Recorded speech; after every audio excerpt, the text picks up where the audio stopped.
সুন্দর একটা সকালে শুভেচ্ছা জানিয়ে আমার নতুন একটা ব্লগ স্টার্ট করছি। আশা করি তোমরা সবাই খুব ভালো আছো, আমিও খুব ভালো আছি। এখন বাজে সকাল 7:30 আর সূর্যি মামা ওই যে নারকেল গাছের পাতার মাঝখান দিয়ে কি সুন্দর উঁকি মারছে সকালের সূর্যি মামা। সুন্দর একটা পরিবেশ, সকাল সকাল একটা। আর আমিও এখন তৈরি করছি একটা তেল। এখানে ছিল 1 কৌটোর ওপর মেথি, সেটা মাথায় দিতে দিতে আজকে এইটুকু জায়গাতে আছে। আর এই মেথিগুলো কিন্তু আমার সম্পূর্ণটা হচ্ছে জমির। আর সকালবেলাতে জল খেয়ে নিয়েছি, গরম জল খেয়ে কিন্তু সকালটাকে শুরু করেছিলাম। তারপর 1 কাপ চা আর মাথায় দেবো শ্যাম্পু। তার আগে একটা তেল বানিয়ে নিয়েছি, তোমাদেরকে বললামই। আর সুন্দর সুন্দর একটা ঝলমলে রোদ, এই দিনে শ্যাম্পু করতে তো বেশ ভালোই লাগে। আর শ্যাম্পু করার আগে এরকম একটা সুন্দর যদি তেল মাথায় দেওয়া হয়, একটা উপকারী তেল, হার্বাল তেলও বলতে পারো, দিলে চুলের কিন্তু খুব উপকার দেয়। যেদিনই আমি এরকম শ্যাম্পু করি তখন মানে সকাল সকাল তেলটা তৈরি করে নিয়ে তারপর মাথায় দিই, কারণ তেলটাও তো মাথাতে বসতে হবে অনেকক্ষণ সময় ধরে। সেই জন্য সকাল সকাল যদি তৈরি করে মাথায় দিয়ে নিই তাহলে সুবিধা হবে। তাই এখনই বসিয়ে দিয়েছি তেলটা, আর তেলটার মধ্যে দিয়েছি কালো জিরে, মেথি আর লবঙ্গ। এই 3টে জিনিস যদি তুমি চুলে দিতে পারো তাহলে কিন্তু চুল তোমার মানে খুব সুন্দর তো হবেই, তার সাথে চুল উঠে যাচ্ছে বা চুল পড়ে যাচ্ছে, মানে অনেকের চুল আঁচড়ালে চুল ওঠে না, দেখবে সেগুলো থেকে অনেকটাই তোমাদের কিন্তু বাঁচাবে এই মেথি, কালো জিরে। আর অবশ্যই কিন্তু এটা সর্ষের তেলেই বানাতে হবে, অন্য তেল দিয়ে বানালে হবে না। সর্ষের তেল আমাদের চুলে কিন্তু অনেক উপকার দেয়। কালো জিরে বলো, তারপর লবঙ্গ, মেথি, এগুলোর মধ্যে আলাদা করে কি কি মানে এর গুণাবলী কি সেটা আমরা জানি যে এটা দিলে চুলের খুব উপকার হয়, সেটা জানি। কিন্তু এর মধ্যে বলো পটাশিয়াম, ম্যাগনেশিয়াম, এইসব জাতীয় যদি কিছু থাকে সেইগুলো যে কী আছে সেটা কিন্তু আমার জানা নেই। ছোটোবেলা থেকে মা, দিদা এরা যেহেতু এইভাবেই তেল দিয়ে আসছে মাথায়, এইভাবেই দেখে আসছি, উপকারও পেয়েছি, এখনও দিয়ে যায়, সেটাই তোমাদের কাছে শেয়ার করলাম। আর আলাদা করে এর মধ্যে কী কী আছে সেটা আমার জানা নেই। ইউটিউব, গুগল সার্চ করে কিন্তু তোমাদেরকে আমি বলতেই পারি যে কোনটার মধ্যে কি কি আছে, এটা থাকলে এর জন্য চুলের উপকার দেয়, মেথির জন্য এই সব জিনিস আছে বলে চুলে উপকার দিচ্ছে।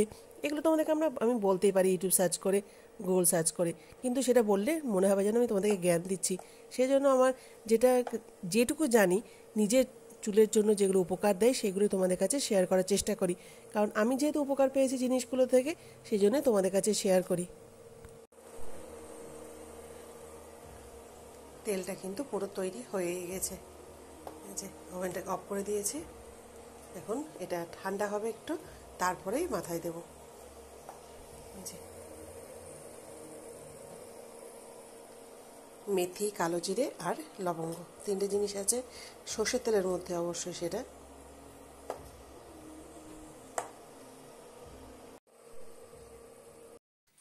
তেলটা মাথায় দিতে দিতে তোমাদের সাথে আরেকটুখানি গল্প করে নিই। তেলটা কিন্তু অর্ধেক আমার মাথায় দেওয়া হয়ে গেছে। এখন বাজে এ দেখো সকাল 8:30টার মতো বাজে, 10 মিনিট মতো ফাস্ট আছে আমার ঘড়িটা, সেই জন্য এখন প্রায় একদম পাক্কায় 8:30 বাজে। এই সময়তে তেলটা দিলে তারপর যদি যখন আমি 11টা, 11:30 বা 12টার দিকে যদি শ্যাম্পু করি তাহলে কিন্তু ভালোভাবে তেলটা মাথার মধ্যে অনেকটা ঢুকবে।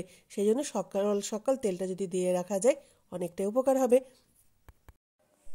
তোমরা যখন এরকম তেল দেবে ঠিক সকাল সকাল উঠে কিন্তু দেবে, তাতে চুলের গোড়াতে পুরো তেলটা গিয়ে পৌঁছাবে, চুলের উপকারও দেবে 100%। একদম শিওর। এইরকমভাবে যদি তোমরা তেল ইউজ করো বা এরকম তেল তৈরি করে মাথায় দাও তাহলে কিন্তু তোমাদের অনেকটাই উপকার দেবে। একবার ব্যবহার করে তোমরা অবশ্যই দেখতে পারো, নিয়মিত ব্যবহার করতে হবে অবশ্যই সেটা। আর আজকের মতো ব্লগটাকে এখানেই শেষ করলাম। নতুন একটা ব্লগে তোমাদের সাথে আবারও দেখা হচ্ছে। টাটা, গুড বাই, সবাই খুব খুব ভালো থেকো। আর একটা কথা বলি যে এরকমভাবে যখন তেল দেবে অবশ্যই কিন্তু একটা হালকা ম্যাসেজ করে নেবে, খুব হালকাভাবে আঙুলের ডগা দিয়ে, আঙুলের যে গোড়াগুলো দিয়ে হালকাভাবে ম্যাসেজ যদি করে নাও তাহলে কিন্তু রক্ত সঞ্চালন খুব ভালোভাবে হবে, চুলের গোড়াগুলো একটুখানি মজবুত হবে। সপ্তাহে প্রতিদিন তো ব্যবহার করবে। আর হেয়ার প্যাক লাগানোর সময় অবশ্যই কিন্তু এরকমভাবে তেল ম্যাসেজ করবে, মাথায় তেল দেবে ভালোভাবে, তাহলে কিন্তু হেয়ার প্যাকটা দেওয়ার পরও তোমরা আলাদা একটা মাথার মধ্যে দেখতে পাবে যে চুলটা কি সুন্দর সিল্কি হয়ে আছে, চুলটা কতটা মজবুত হয়েছে। একবার হেয়ার প্যাক ব্যবহার করার সময় তো দেখতে পাবে। অবশ্যই এইভাবেই কিন্তু তেলটা দেবে।